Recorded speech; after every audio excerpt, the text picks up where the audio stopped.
Perkenalkan, nama saya Dr. Agus Suryadi Wijaya, dokter spesialis neurologi atau dokter spesialis saraf dari Rumah Sakit Mitra Keluarga Kemayoran. Hai dok, saya sering sekali terkena migrain di kepala bagian kiri dan terasa panas ketika migrain datang. Gimana cara mengobatinya ya dok? Baik, untuk keluhan yang dirasakan, kalau memang betul itu migrain, memang sih untuk keluhannya tidak berbahaya, artinya tidak mengancam nyawa. Tapi yang namanya migrain ya pasti mengganggu aktivitas sehari-hari, mengganggu pekerjaan gitu ya. Dan biasanya memang migrain ini dia sering diakibatkan akibat faktor dari luar, artinya ada faktor pencetus yang menimbulkan migrain. Nah, untuk hal-hal itu sebaiknya dihindari faktor-faktor yang bisa mencetuskan migrain itu, karena itu bisa memperburuk kondisi. Nah, memang obat-obatan bisa untuk mengurangi gejala, tetapi kalau misalnya tidak membaik dengan obat-obatan biasa diminum, itu mesti datang ke fasilitas kesehatan untuk mencari terapi lebih lanjut. Dok, saya mau tanya, bagaimana posisi tidur yang baik bagi yang mengalami sakit kepala sebelah? Terkadang kalau saya tiduran malah tambah sakit. Mohon solusinya, dok.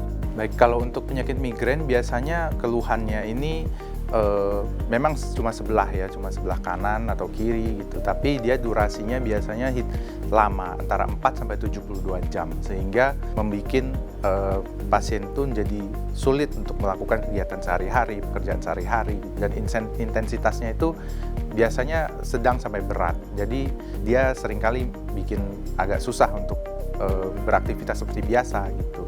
Dan seringkali juga disertai mual dan muntah.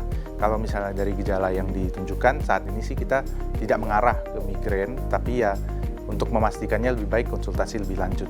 Hai dok, sudah seminggu ini saya mengalami sakit kepala sebelah. Sudah minum obat anti nyeri, tapi beberapa jam kemudian muncul lagi. Biasanya saya bawa tidur, tapi saya juga punya gangguan tidur.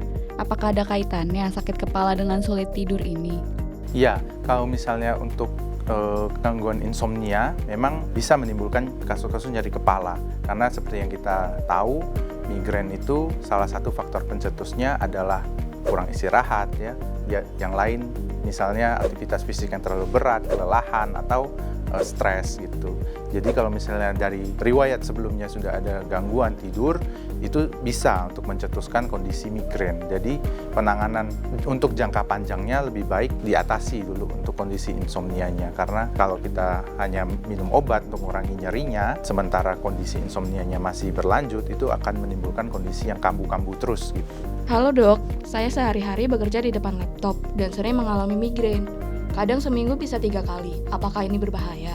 Kalau untuk penderita migrain, biasanya tidak ada pengaruh dari posisi tidur, karena migrain itu biasanya dicetuskan dari faktor-faktor kurang tidur, kurang istirahat, aktivitas berat, stres, atau kelelahan fisik gitu ya. Kalau misalnya nyeri migrainnya ini berkaitan dengan posisi tidur, saya rasa sih tidak. Tapi memang posisi tidur yang tidak baik itu bisa menimbulkan nyeri kepala akibat otot-otot yang di sekitar kepala atau lehernya itu menjadi tegang dan tidak nyaman. Dan itu juga bisa menimbulkan nyeri kepala, tetapi ini kondisi yang berbeda dengan migrain. Untuk kamu yang mau tahu informasi lengkap seputar kesehatan, psikologi, atau keuangan, yuk saksikan langsung talk show inspiratif kami, yakni Bincang Sehati, dari Senin hingga Jumat live jam 10 pagi, hanya di DAI TV.